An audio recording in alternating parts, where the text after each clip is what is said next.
The city was waking up under a pale gold sky when Anna Novak unlocked the door to her small bridal design studio. She moved quietly, as though afraid to disturb the silence of the mannequins standing like ghosts in white lace. Bills cluttered her work table, each one an echo of the same problem: the shop wasn't surviving. Anna had poured her heart into every gown she stitched. She believed in love, though she'd never been lucky enough to find it herself. Ironically, her world revolved around other people's weddings, the vows, the kisses, the photographs. And yet, every night she went home alone to her one-room apartment and dreamed of something she couldn't design, a life that wasn't falling apart. A collision of worlds. That same morning, Mark Weston was late for a board meeting. The CEO of a family-owned investment firm, he was brilliant, efficient, and emotionally frozen.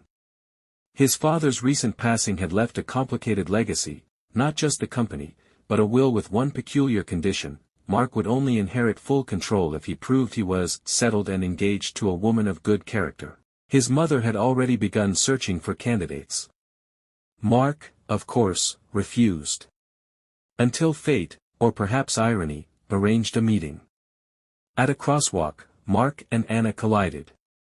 Literally. Her box of satin and lace spilled over his shoes.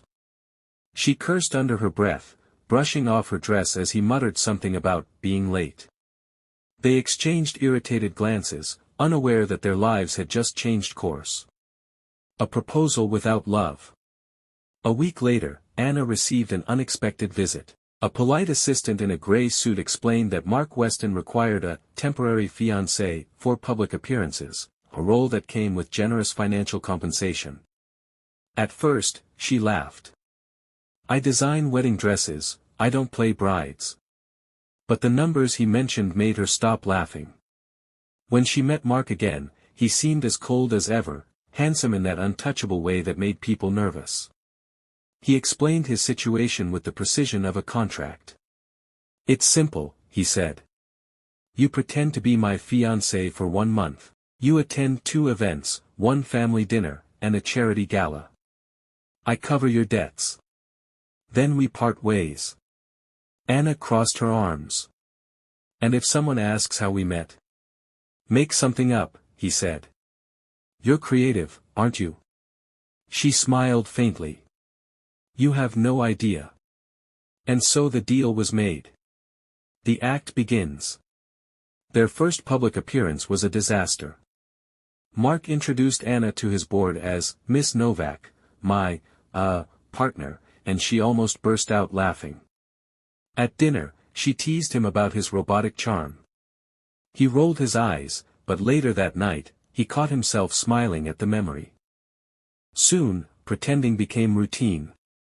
They met for coffee, to keep up appearances. They held hands in front of reporters.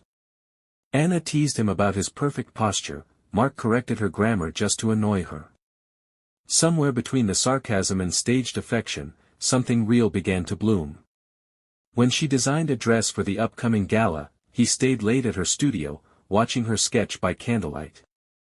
She told him about her dreams, the boutique she wanted to expand, the designs she'd never had time to create. He listened, really listened, and she realized how rare that was. A heart unmasked. The gala was the turning point. Anna arrived in her own creation, silk that shimmered like moonlight. Mark, usually composed, forgot how to breathe. Cameras flashed, champagne sparkled, and the night felt suspended between pretense and possibility. Later, on the balcony overlooking the city, she whispered, "Do you ever get tired of pretending?" He looked at her, really looked. "Every day. Until now." The silence between them was electric. No contract, no cameras. Just 2 people who were never meant to fall for each other, yet somehow did. The fallout. But reality came crashing down. A tabloid exposed the truth: business mogul's fake fiancé. The story spread like wildfire. Anna's shop lost clients. Mark's reputation trembled. He came to her studio, desperate to fix everything. "We can make this right. We'll tell them the truth." The truth, she asked bitterly. That it was all a game? He stepped closer. It stopped being a game for me a long time ago. She shook her head, tears glistening. You're saying that now, when it's convenient. And with that, she turned off the light, leaving him in the dark. Weeks passed. Anna's studio stayed quiet. She worked late, refusing to think about him, about the way he used to bring her coffee just the way she liked, or how his laughter had changed from cold to warm. Then, one evening, as rain tapped softly on the windows, a knock echoed through the door. Mark stood there, soaked and breathless. No suit, no assistant, just him. You once told me you believed in fairy tales, he said. I didn't. But then you walked into my life, literally, and now I can't stop believing.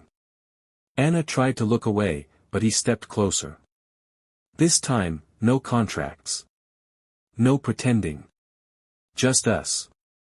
Silence. The world seemed to hold its breath. She finally smiled, the same smile that had ruined his composure weeks ago.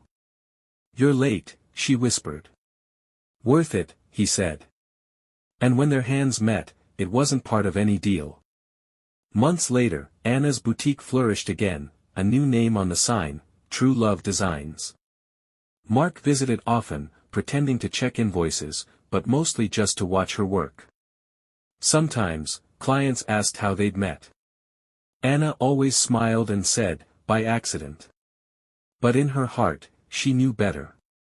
It wasn't an accident. It was a beginning, one she would never have stitched together on her own.